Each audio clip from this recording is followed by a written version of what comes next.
Today I want to show you a little video that was recorded maybe 15 or 20 years ago in Russia. This moves 29, 30, and 31 from the Sancho sequence.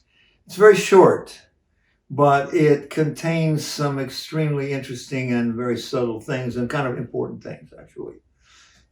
It's pretty revealing. In it, I demonstrate the error, and even the error is kind of sophisticated, but it's stopped short of the real correct way to execute it. And one of the most dangerous things you can have about Taiji is that it has all these levels, in the sense that you can actually be showing something pretty sophisticated and it's not as sophisticated as it could be. But yet it can sort of, illustrate some pretty good skill. There's two relevant classics to think about here. One of them says, a feather cannot be placed, a fly cannot alight. This sort of refers to the idea that you want to keep a constant pressure between you and the other person, in the sense that the slightest change in that pressure, you want to react to it. And that's true. But it's a kind of a priority. There's another classic that says when the opponent is hot, when I'm soft and the opponent is hard, this is called yielding.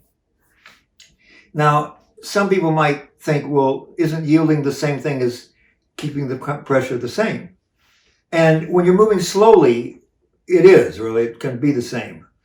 But what happens is as you move faster and faster, you come to a kind of conflict between these two things, in the sense that in order to move the body very quickly through space, it's what the body employs is a kind of holding of it together. In other words, when you're completely relaxed and completely soft, it's very hard to move the body like one piece. So, as I say, if you're moving slowly, that's okay, because even though you're soft, everything sort of holds together and you can move. And so you can maintain a constant lightness pressure with the other person. And at the same time, you can be completely soft and relaxed. But again, when you start moving very quickly, then you reach the point where suddenly, in order to maintain this perfect lightness of pressure, you might have to use a little tension. And this inhibits the ability of the body to carry a wave through it. And this is the most important thing. In other words, softness is more important than keeping this, total, exact pressure the same. So this doesn't come up when you're not moving much through space and when everyone is, staying in the same place. But in this particular move, I employ a version of rollback in which I am like pushing. This is my one of my greatest students, Yuri Borowski, and I'm pushing his elbow forward so that he has to escape by moving forward. And even he does his move perfectly. In other words, he could run away from this. In other words, they try to keep pressure from ever appearing on his elbow, so he could just run away from me. But he does it correctly. He remains soft so that this pressure goes into his legs and causes him, it reaches the legs first, and then he has a responsive step, which is almost like a jump. Now, what happens is, then he pulls me. When he pulls me, I could do the same thing, make the same mistake that he doesn't make. I could run after him. In other words, in order to keep this the same. Now, when you see the clip, you'll see in the first version, this is what I do. It doesn't look that bad. If I wasn't telling you about it, some people might say, well, that looks like pretty good technique, because I keep right up with him and I keep the contact between us almost the same. But you'll notice two things about it. One, my legs move as though I'm running. In other words, they move in a constant way, one right after the other in the same rhythm. And the other is, when I finally end up shouldering him, if you look carefully, well, if you compare it especially to the next move, there's not much jing in the move. It's like very smooth. I run after him and then I shoulder, okay? Again, if you didn't know any higher level, you might say, well, this is pretty good technique, because it takes some skill to, keep this constant pressure and keep up with him. But then look at the second version. In the second version, you will see when he pulls me, instead of trying to just run after him, I let his pull reach my legs, so that then it sort of snaps me off the ground. And then you'll see the rhythm of the steps isn't this constant kind of running rhythm. It isn't like running after him, but instead it has a kind of gallop, like you might see in a horse or something like this. So it has a kind of rhythm. And the feet don't leave the ground and touch the ground at the same time, but they have a kind of snap to them. And then you'll see the result is that the shoulder has a huge amount of jing. Now, that doesn't mean it's going to get him, because he neutralizes it very well. So let's take a look at it. That's the first version, okay? Now, here you'll see notice there's a kind of nifty little move where I take my right foot and move it behind his left foot. This is a martial consideration.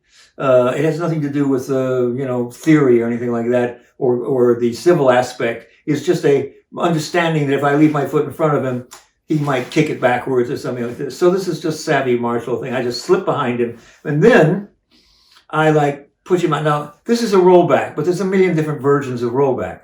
In rollback, one hand holds the hand, the other puts pressure on the elbow. But that pressure can come at any angle. And the hold on the hand can represent any kind of pull. You can be pulling him down, you can be pulling him across, you can be putting pressure down on the elbow, you can be putting pressure up on the elbow, you can be flipping him up like this, or pulling him over like this. So when it's a rollback, it doesn't mean, exactly what is going to happen. In fact, I gave a seminar in Moscow once in which we spent the entire, 3 weekends doing nothing but studying all the possible variations of rollback, until everybody was so familiar with it that when it happened, they wouldn't question which one it's doing. They just selected the right one. This is the kind of practice you have to do to get good at Taiji. In this particular one, I'm forcing his elbow forward.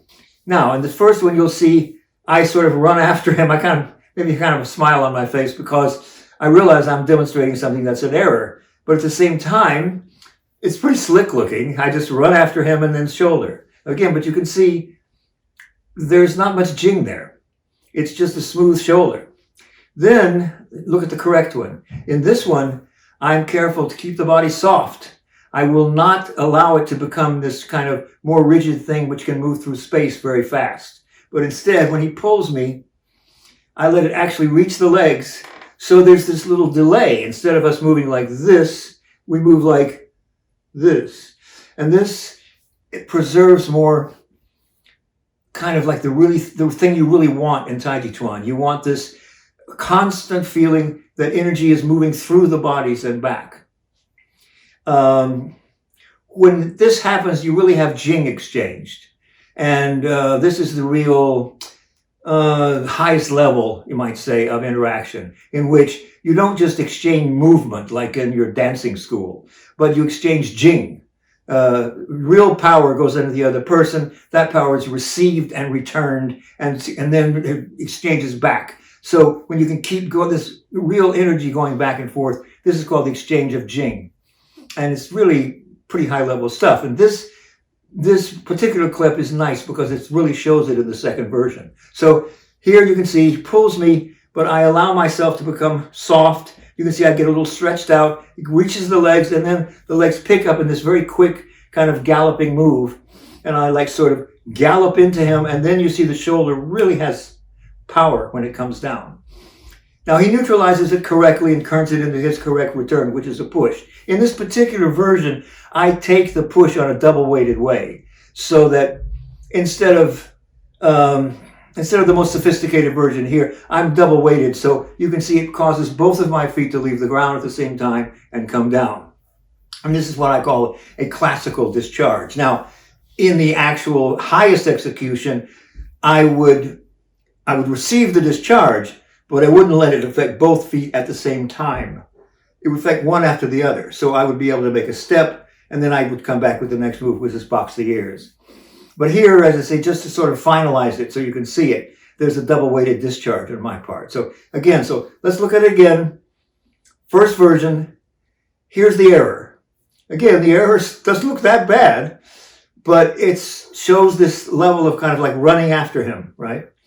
And then here's the correct version. In the correct version, there's a kind of, sort of breath that's happening. So you can see the energy actually moving.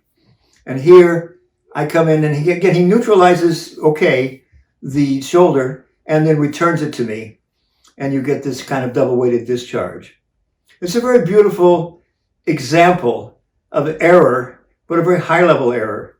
And what I think is more important, it shows that when you have a dichotomy between two important things, because it's not that the idea of keeping the pressure constant is not important. You should try to keep the pressure constant, but you should realize there are higher priorities than this. And the relaxation is the highest priority. And this really demonstrates that.